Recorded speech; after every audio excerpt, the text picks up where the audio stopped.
Thoreau and the Origins of Simplicity Culture, Episode 3, the Tiny House Theory series.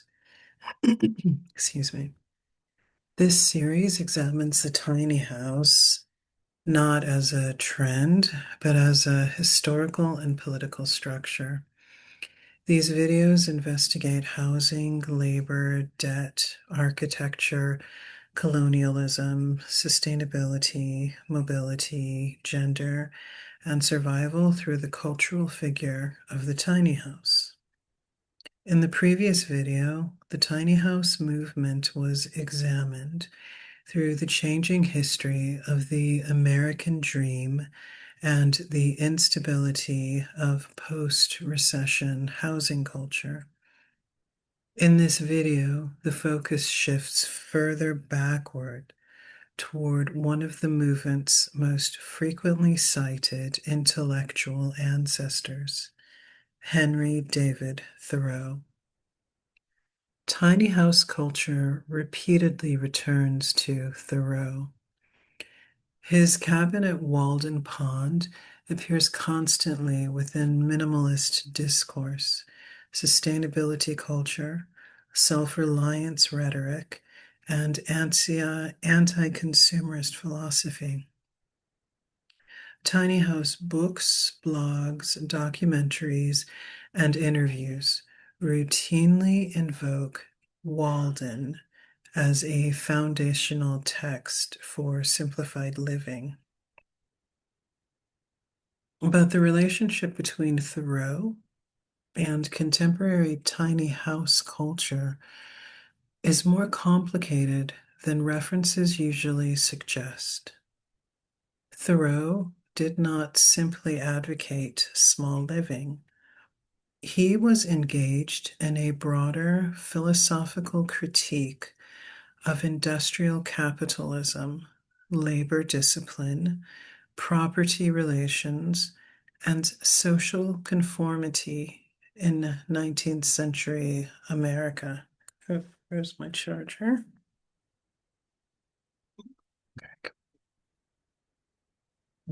No, I can't.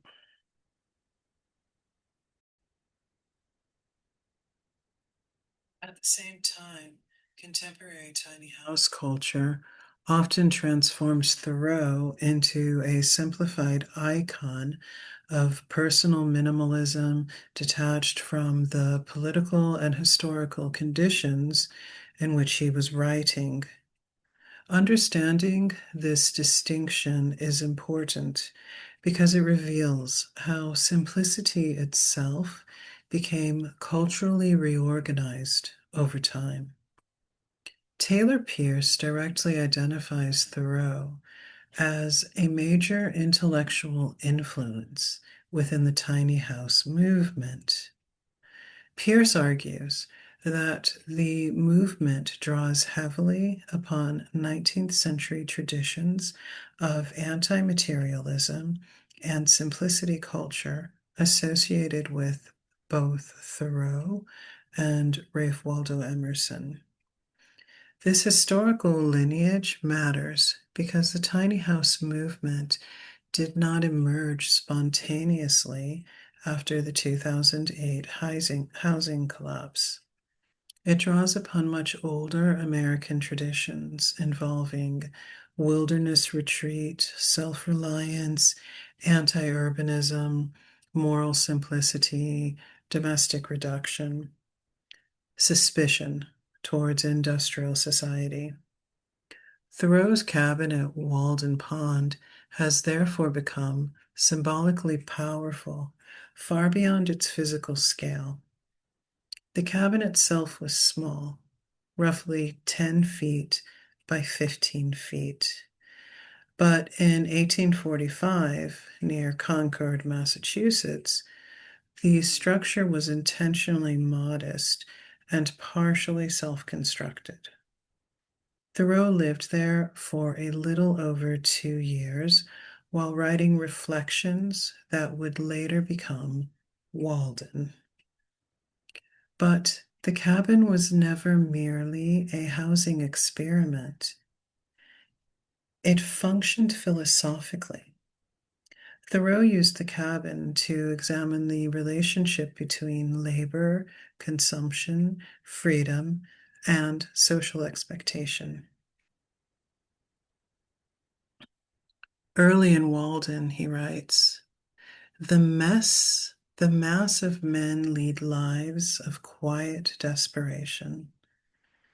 The mass of men lead lives of quiet desperation. This line remains one of the most frequently quoted passages in American simplicity culture because it captures a continuing anxiety surrounding labor and social conformity. For Thoreau, industrial society produced forms of spiritual exhaustion. People worked continuously to acquire property, maintain status, and satisfy social expectations, often without questioning whether these pursuits actually improved their lives. Thoreau repeatedly criticized unnecessary labor. He argued that people became trapped maintaining possessions that eventually controlled them in return. At one point in Walden, he writes, "Men have become the tools of their tools." This statement is especially important for contemporary tiny house analysis because it identifies a reversal between ownership and dependence. The promise of property can become a structure of obligation. This concern appears repeatedly within modern tiny house discourse. Many tiny house advocates describe conventional home ownership as psychologically exhausting, debt intensive, and labor consuming. Smaller dwellings are therefore presented as methods of reclaiming time, reducing obligations, and escaping cycles of work organized around consumption. But there are important differences between Thoreau's critique and contemporary minimalist culture. Thoreau was not simply promoting decluttering, he was questioning the moral organization of industrial capitalist society itself. His criticism extended beyond material excess into broader concerns about labor discipline, conformity, industrialization, mechanization, economic dependency, and political complacency. This broader critique is often softened within contemporary simplicity culture. Modern minimalism frequently emphasizes personal optimization, cleaner interiors, increased productivity, organizational efficiency, aesthetic reduction. Thoreau's writing was less orderly. At times, it was contradictory, confrontational, political, and deeply skeptical of industrial progress. His simplicity was philosophical before it was aesthetic. His distinction, this distinction matters because contemporary tiny house culture often transforms structural critique into individualized lifestyle management. The historical context surrounding Walden is also important. Thoreau wrote during rapid industrial expansion in the United States. Railroads, factories, market growth, and urbanization were transforming economic life. Industrial capitalism increasingly reorganized labor and social relations around wage dependency and accelerated production. Thoreau responded to these transformations with deliberate withdrawal, but his withdrawal was never complete isolation. One of the most persistent myths surrounding Walden is the fantasy of total self-reliance and self-sufficiency. In reality, Thoreau remained socially connected to Concord throughout his time at Walden Pond. He visited town regularly, received guests, borrowed materials, and relied upon broader social infrastructures.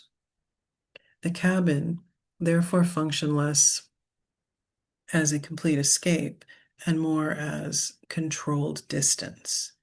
This distinction is useful for understanding contemporary tiny house ideology. The tiny house culture frequently invokes fantasies of autonomy, off-grid living, and self-sufficiently. Yet most tiny homes remain deeply connected to infrastructure systems, digital networks, industrial materials, legal frameworks, transportation systems, energy grids, online economies. The fantasy of complete independence often obscures these interdependencies. Thoreau himself recognized some of these tensions. At one point in Walden, he writes, "A man is rich in proportion to the number of things which he can afford to let alone." This statement has become foundational to modern minimalism because it reframes wealth away from accumulation and toward reduction. But contemporary capitalism adapts remarkably well to this rhetoric. Even anti-consumerist philosophy can become commercially profitable. Minimalism now supports enormous industries involving architecture, publishing, furniture design, storage systems, productivity coaching, lifestyle branding, social media influencing. The tiny house movement participates directly in this transformation. Simplicity becomes aestheticized. Reduction becomes curated. Minimalism becomes visually consumable. This transformation changes the meaning of simplicity itself. For Thoreau, simplicity involved philosophical resistance to industrial conformity. Within contemporary platform culture, simplicity often functions as an image. The difference becomes especially visible online. Tiny house media emphasizes visual cleanliness, controlled interiors, handcrafted surfaces, natural light, efficient storage, calm domestic atmospheres. The small dwelling becomes emotionally reassuring. During periods of economic anxiety, ecological fear, and informational overload, the tiny house appears manageable. This emotional function is historically significant. The tiny house promises reduced complexity within increasingly unstable social conditions. But these visual narratives can obscure labor realities. Maintaining tiny house often requires constant organization, ongoing maintenance, land negotiation, zoning navigation, infrastructural adaptation, mobility management. The simplified image may conceal highly complicated material conditions. This contradiction is not entirely new. Thoreau's cabin itself became symbolic partly because it appeared to condense moral clarity into architectural form. The small structure suggested that ethical life could emerge through spatial reduction. This idea remains extremely powerful within tiny house culture. Smaller spaces become associated with honesty, intellectuality, intentionality, authenticity, ecological responsibility, and moral discipline. Larger homes, by contrast, are often framed as excessive or spiritually empty, but architecture alone cannot resolve political contradictions. Housing structures do not automatically produce ethical social relations. A smaller home does not necessarily reduce exploitation, ecological damage, or economic inequality. At the same time, however, architecture still matters politically because spatial organization influences labor patterns, movement, privacy, energy usage, domestic expectation, and psychological pressure. The appeal of the tiny house, therefore, cannot be dismissed as superficial. It reflects genuine dissatisfaction with dominant forms of domestic life.